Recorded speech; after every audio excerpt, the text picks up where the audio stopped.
Assalamu alaikum. Alors, nous continuons les applications liées aux échangeurs. Pour l'application numéro 8, on considère l'échangeur des chaleurs entre deux fluides.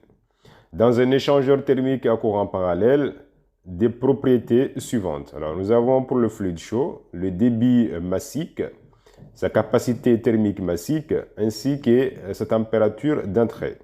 Pour le fluide froid, nous avons son débit massique, sa capacité thermique massique, ainsi que la température d'entrée du fluide froid. La surface d'échange est notée ST, qui est égale à 160 mètres carrés. Et le coefficient global d'échange moyenne et K est égal à 23,2 watts par mètre carré Kelvin. La première question demandée est de calculer les températures des sorties dans le cas d'un échangeur à cocourant et à contre-courant. La question numéro 2 nous demande de calculer la moyenne logarithmique de la distribution de la température dans les deux échangeurs ainsi que la puissance thermique échangée. Ensuite, conclure. Alors, la première question nous demande de calculer les températures des sorties dans le cas d'un échangeur à cocourant et à contre-courant. Alors, pour moi, j'ai choisi la méthode des NUT pour aller plus rapide. Vous pouvez aussi utiliser la méthode de TTLM, mais comme dans l'énoncé, il n'y a pas, on n'a pas précisé la méthode à utiliser, alors par défaut, c'est la méthode des NUT qu'on utilise. D'accord? Alors, pour utiliser la méthode des NUT, on va tout d'abord, dans un premier temps, évaluer les caractéristiques d'entrée ou bien les caractéristiques qui participent à la méthode des NUT, à savoir, dans un premier temps, les différents débits thermiques unitaires. Alors, pour le fluide chaud, nous avons le débit massique ainsi que sa capacité thermique massique. Là où on peut maintenant appliquer cette relation pour déterminer le débit thermique unitaire. Alors, on sait que le débit thermique unitaire est égal au débit massique multiplié par la capacité thermique massique. Alors, pour le fluide chaud, on aura donc QTC est égal à QMC, qui est le débit thermique, qui est le débit massique du fluide chaud, multiplié par la capacité thermique massique à pression constante du fluide chaud. Alors ici, il faut diviser par 3600 parce que vous avez le débit massique qui est donné en kilogrammes par heure. Et dans cette relation, il faut que le débit massique soit en kilogrammes par seconde et CP soit en joules par kilogramme Kelvin pour que la réponse soit en watts par Kelvin. On est d'accord. La raison pour laquelle donc, on a divisé par 3600 pour avoir la valeur ici en kilogrammes par seconde. Et de là, après calcul, vous trouverez une valeur de 1570 watts par Kelvin. Alors ça, c'est la valeur du débit thermique unitaire du fluide chaud. D'accord. Maintenant, pour ce qui est du fluide froid, c'est la même chose. On applique la même formule en remplaçant tout simplement là où nous avons C par F, là C par F, C par F, et là, taf, le débit massique du fluide froid, nous avons une valeur de 2000 kg par heure. Donc, il faut toujours encore une fois diviser par 3600 pour que la réponse soit en watts par Kelvin. Alors maintenant, nous avons QT chaud et QTF. Alors qu'est-ce qu'on doit faire? La méthode incite encore, on doit évaluer le facteur de déséquilibre. Alors, on va comparer entre QTC et QTF. Quelle est la valeur la plus élevée? On voit très bien que QTF est supérieur par rapport à QT chaud. Alors, le QT min est égal à QT chaud et QT max est égal à QTF. Alors, quel est le fluide qui commande le transfert? Le fluide qui commande le transfert est le fluide ayant le plus petit débit thermique unitaire. C'est quoi? C'est le fluide chaud.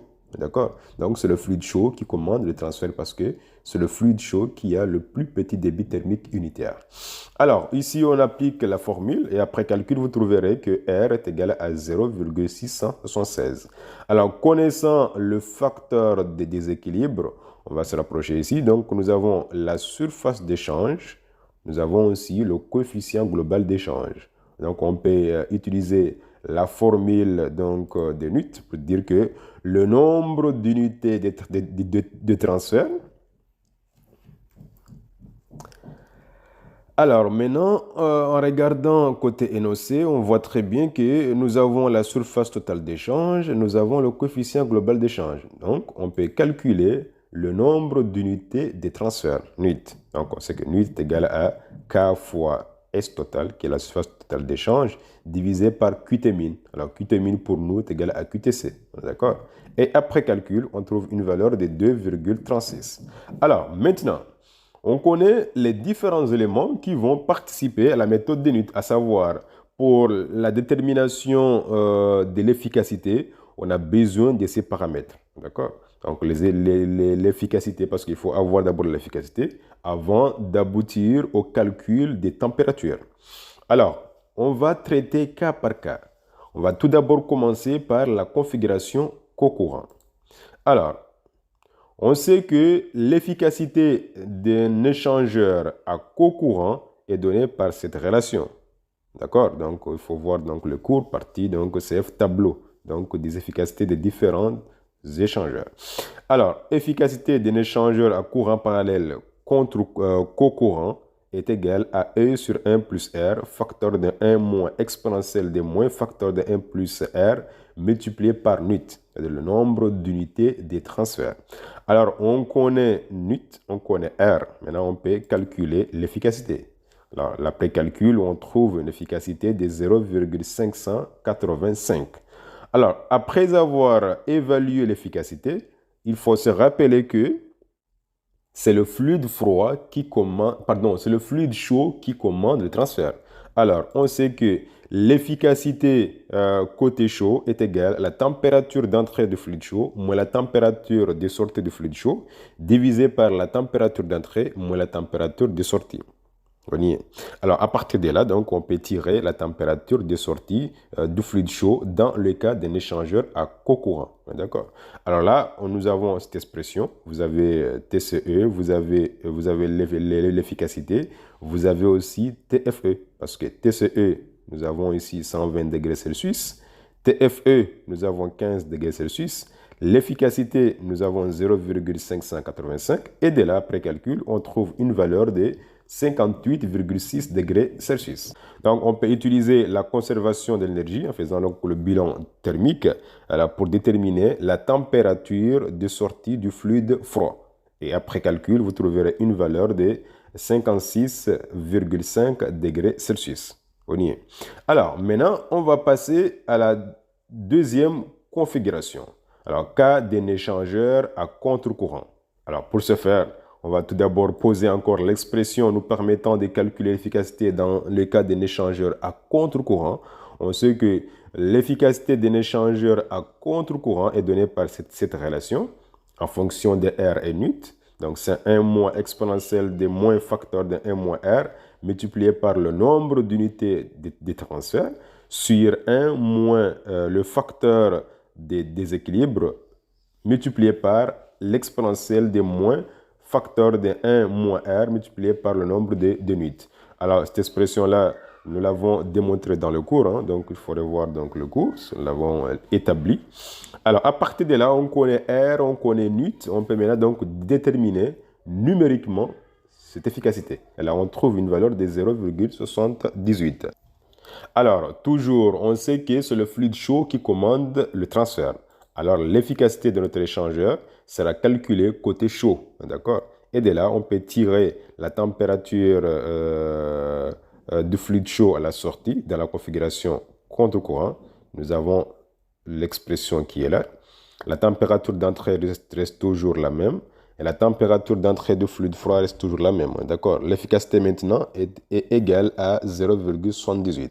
Et après calcul, on trouve une valeur de 38,1 degrés Celsius. Donc, qui est la température de sortie du fluide chaud dans la configuration contre-courant. D'accord? Alors, on peut utiliser maintenant le bilan thermique en disant que le flux, en fait, récupéré par le fluide froid est égal au flux perdu par le fluide chaud. Et de là, vous pouvez tirer la température de sortie du fluide froid. Donc, vous avez son expression qui est là. Et là, vous pouvez faire l'application numérique. Et après calcul, vous trouverez une valeur de... Alors, la question numéro 2.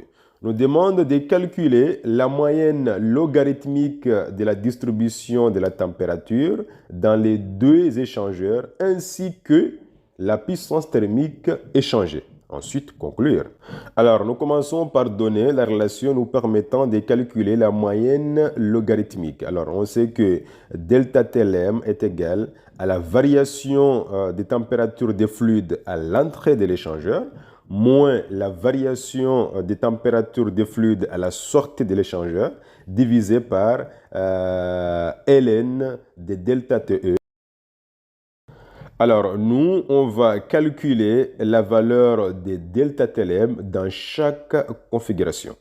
Pour la configuration co-courant, alors on sait que dans une configuration co-courant, les deux fluides circulent dans le même sens. D'accord? Donc, vous avez entrée du fluide chaud, entrée du fluide froid. Là, vous avez côté entrée, nous avons TCE moins TFE.